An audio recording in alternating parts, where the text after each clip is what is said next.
नमस्कार, स्वागत है आपका। आप देख रहे हैं धाकड़ एक्सक्लूसिव। मैं हूं आपके साथ हिमांशु दीक्षित। और सबसे पहले बात करेंगे उत्तर प्रदेश में चुनाव की तारीख जैसे जैसे नजदीक आ रही है, एक दूसरे को घेरने के लिए जो राजनीतिक दल हैं वो किसी भी हद तक पहुंच रहे हैं। अब यूपी चुनाव में पाकिस्तान और जिन्ना को मुद्दा बनाने की कोशिश हो रही है।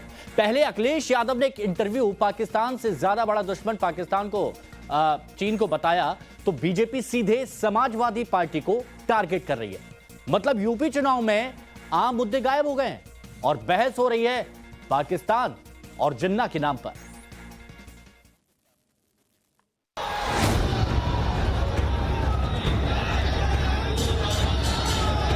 अखिलेश यादव जी का कहना कि वो पाकिस्तान को भारत का असली दुश्मन नहीं मानते। अब भारतीय जनता पार्टी का बेचारापन देखिए कि 5 साल का काम नहीं गिना पा रही है।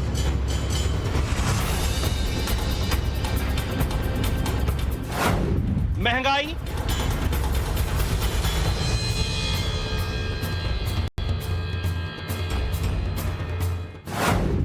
रोजगार,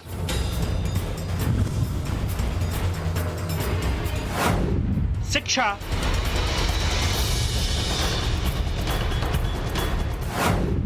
विकास, महिला सुरक्षा,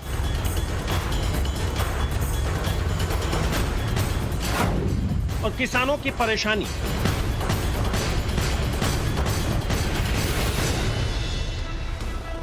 ये सभी मुद्दे उत्तर प्रदेश के विधानसभा चुनाव में पीछे रह गए हैं और नई चर्चा शुरू हो गई है पाकिस्तान को लेकर, जिन्ना को लेकर, चीन को लेकर।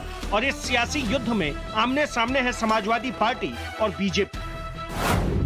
चीन हमारा असली दुश्मन है जबकि पाकिस्तान राजनीतिक दुश्मन है, लेकिन बीजेपी लोकसभा में वोट पॉलिटिक्स के लिए सिर्फ पाकिस्तान को निशाना बनाती है। अखिलेश यादव का यह बयान सामने आया, बीजेपी इसे पॉलिटिकल पिच पर लेकर पूरी समाजवादी पार्टी को घेरने में जुट गई। संबित पात्रा ने इसे बड़ा मौका समझा, पलटवार कर दिया। अखिलेश यादव जी का कहना कि वो पाकिस्तान को भारत का असली दुश्मन नहीं मानते और भारतीय जनता पार्टी केवल और केवल वोटों की राजनीति के कारण पाकिस्तान को दुश्मन मानती है। दुखद, चिंताजनक और शर्मनाक। उत्तर प्रदेश में मुद्दों की कमी नहीं है जिसे आधार बनाकर राजनीतिक दल चुनाव लड़ सकते हैं, लेकिन चुनाव के दौरान सियासी दलों के लिए आम मुद्दे हवा हो जाते हैं। ऐसा इसलिए क्योंकि नेताओं को मालूम है कि ऐसे मुद्दे वोटरों को अपने पाले में करने के लिए सबसे आसान है। मैं आज अखिलेश जी से लखनऊ में बैठकर चंद सवाल पूछना चाहता हूं। अखिलेश जी, क्या कश्मीर के बंधु हमारे भाई नहीं? जिन कश्मीर के बंधुओं के ऊपर रोज पाकिस्तान की गोली चलती है, गोलाबारी होती है और निहत्थे लोग, निर्दोष लोग पाकिस्तान द्वारा भेजे गए आतंकवादियों द्वारा मारे जाते हैं, क्या उनका जीवन जीवन? दोनों पार्टियों को पता है कि ऐसे बयानों का क्या असर पड़ेगा और चुनाव के दिनों में इसका असर किस तरह से पड़ता है। बावजूद इसके ना तो अखिलेश यादव मान रहे हैं, ना बीजेपी मानने को तैयार है। खासकर पश्चिमी यूपी को ध्रुवीकरण का प्रयोगशाला माना जाता है। इस बार भी पहले चरण में पश्चिमी यूपी की सीटों पर ही वोटिंग होनी है। ऐसे में राजनीतिक दल तीर पर तीर दागे जा रहे हैं।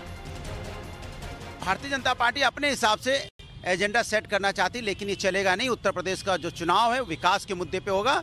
यहाँ पे किस तरह से बेरोजगारी में लोगों की लाठियाँ खाई हैं, किस तरह कोविड काल में लोगों की मौतें हुई हैं, कैसे यहाँ पे महिलाओं पे अत्याचार हुआ है, महंगाई और बेरोजगारी पे चुनाव होगा। जो 10 मार्च को समाजवादी पार्टी की सरकार होगी और भारतीय जनता पार्टी की विदाई होगी। पश्चिमी यूपी में कई सीटों पर ध्रुवीकरण का असर। पिछले चुनाव में भी पश्चिमी यूपी में कई सीटों पर ध्रुवीकरण का असर दिखा। 2014, 17 और 19 में भी ध्रुवीकरण का असर दिखा है। और अब जब 2022 के विधानसभा चुनाव बिल्कुल करीब हैं, ऐसे में फिर से ध्रुवीकरण की पुरजोर कोशिश के लिए सियासी दल एक दूसरे को पाकिस्तान और जिन्ना के बहाने घेरने की कोशिश में लगे हुए हैं। ब्यूरो रिपोर्ट, टाइम्स नाउ, नव भारत। तो चलिए, उत्तर प्रदेश के बाद अब आपको महाराष्ट्र लिए चलते हैं। महाराष्ट्र में सियासत इस वक्त काफी गर्म है। उद्धव ठाकरे ने हिंदुत्व के बहाने बीजेपी पर गंभीर आरोप लगाए, तो बीजेपी ने शिवसेना को बाला साहेब ठाकरे की याद दिला दी। वहीं शिवसेना कह रही है कि हमने बीजेपी को छोड़ा है, हिंदुत्व को नहीं छोड़ा है।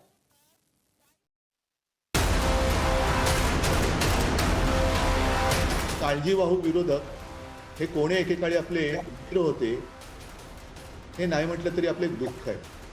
याचं कारण आपण त्यांना पोचलं, हो पोचलंच. आणि मी मागे एकदा बोललो होतो, मला वाटतं आपल्या गोरेगावच्या शिबिरात, की 25 वर्ष आपली युतीमध्ये सडली.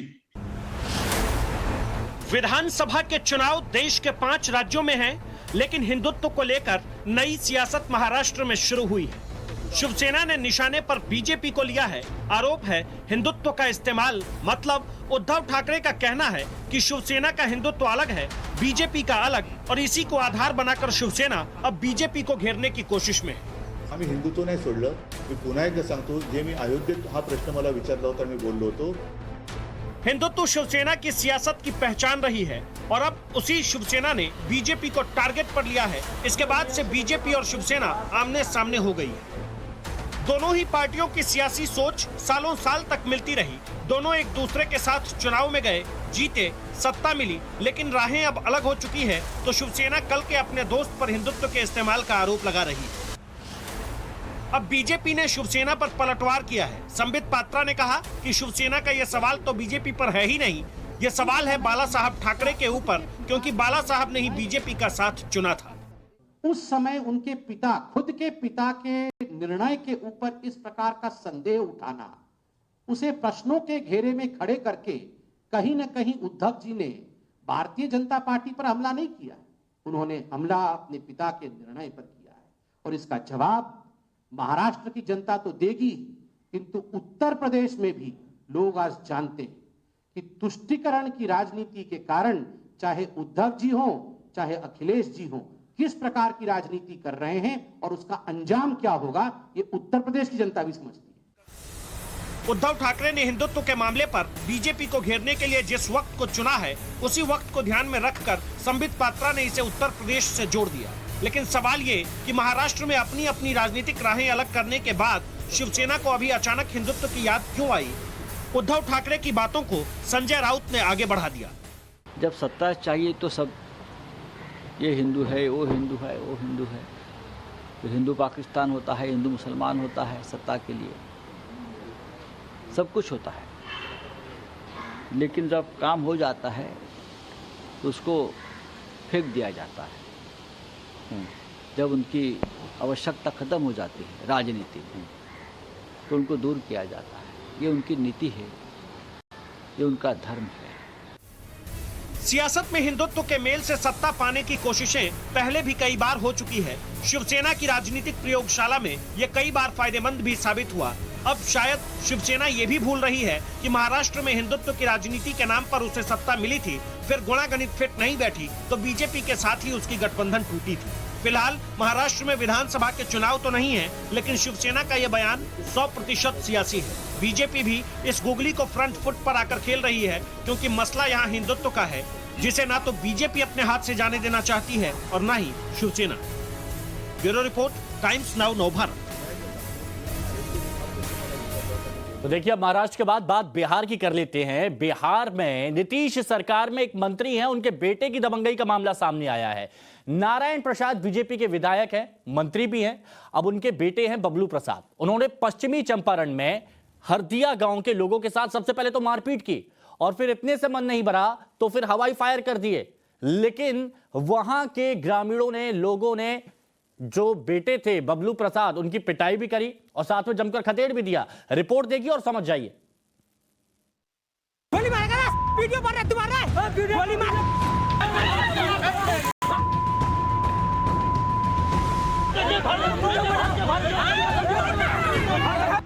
बिहार में अगर आपके पिता नीतीश सरकार में मंत्री हैं, तो आपको गोली चलाने की आजादी है. बिहार सरकार में अगर आपके पिताजी बड़े पद पर हैं, तो आप क्रिकेट खेल रहे बच्चों पर गोलियां चला सकते हैं. बिहार में कहने के लिए बाहर है, लेकिन पश्चिमी चंपारण जिले के हरदिया गांव से आई ये तस्वीरें तो बिहार की कुछ और ही कहानी बयां कर रही है. सुशासन बाबू की सरकार में सुशासन तो दूर दूर तक नजर नहीं आ रहा.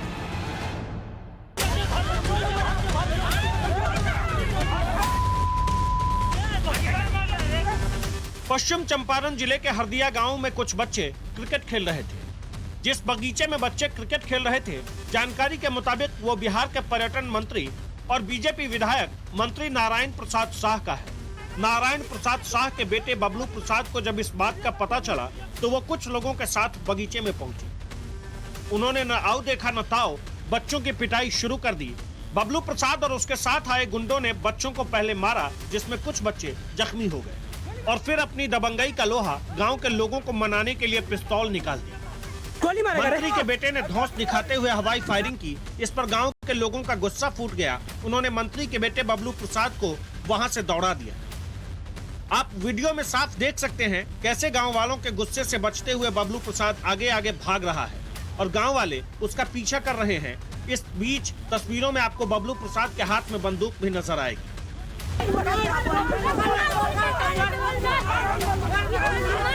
कुछ देर तक भागने के बाद बबलू प्रसाद गांव वालों के हत्थे चढ़ गया, जहां उसकी पिटाई हुई, जिसका वीडियो भी वायरल हो रहा है। बच्चों को मारा, पीटा, गोली चलाई और पिता की सरकारी गाड़ी लेकर बबलू प्रसाद मौके पर पहुंचा था, जिसे वो वहीं छोड़कर भाग गया। नाराज लोगों ने मंत्री लिखे नेम प्लेट को भी तोड़ दिया। मेरा खेत है वहाँ पे, मेरा भाई आया था अपने खेत में, पेड़ है तो कोई आएगा नहीं देखने कैसा है क्या है, उसका देखभाल नहीं करेंगे लोग। अच्छा तो इसका मतलब क्या, और सब खेल रहा था क्रिकेट, उस सबको मारने लगा है। किसको मारा है? राइफल लिया है, फायरिंग कर रहा है। किसको मारा है बाबू? किसको मारा है?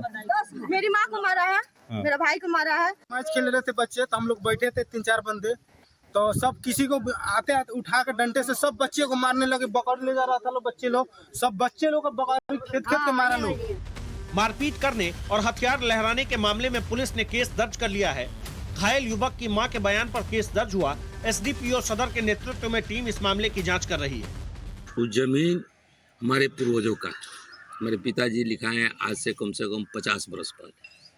जमीन आज भी कब्जे पर है, उस पर कोई दिक्कत नहीं है, लेकिन कुछ दिनों से हमारे आवागमन वहाँ कम हो जाने की वजह से वहाँ के कुछ लोग, दबंग लोग जो है, उसको कब्जवारी करने के चक्कर में था। कभी पुआल रख देना, कभी आपका खर रख देना, कभी आपका जो हाथा जो दिया जाता है उसको भरवा देना, सड़क बना देना। ये प्रक्रिया बहुत दिन से चल रही थी, हम लोग बर्दाश्त करते आ रहे थे। हालांकि जब पर्यटन मंत्री नारायण प्रसाद शाह से पूछा गया तो उन्होंने मामले को ही पलट दिया। बयान से साफ है पिता अपने पुत्र की इस शर्मनाक हरकत को छिपा रहे हैं। चलिए एक बार मान भी लेते हैं कि नारायण प्रसाद सच कह रहे हैं, लेकिन बेटे को गोली चलाती तस्वीरों पर क्या कहेंगे? किसने मंत्री जी के साहबजादे को गोली चलाने का अधिकार दिया? और अगर उनकी जमीन पर कब्जा की बात है तो उन्होंने खुद पुलिस की मदद से क्यों नहीं इस मसले को सुलझाया? क्यों उनका बेटा सरकारी गाड़ी में गुंडों के साथ मौके पर पहुंचा? कहा गया है कि जब सैया भइल कोतवाल तो डर काहे का। मंत्री जी के बेटे के दबंगई के इस मामले में ये मुहावरा सटीक बैठता है। हालांकि पुलिस ने 7 लोगों के खिलाफ एफआईआर तो दर्ज जरूर कर लिया है, लेकिन देखने वाली बात यह होगी कि आखिर पुलिस इस पर क्या कुछ कार्रवाई करती है। कैमरा पर्सन मुस्तफा के साथ साकेत कुमार, टाइम्स नाउ भारत, पटना। तो पानी जब सर से ऊपर निकलता है तो कुछ ऐसी ही तस्वीरें नजर आती हैं। धाकड़ एक्सक्लूसिव में वक्त को चला एक छोटे से ब्रेक का, जल्द लौटेंगे, कहीं मत जाइएगा।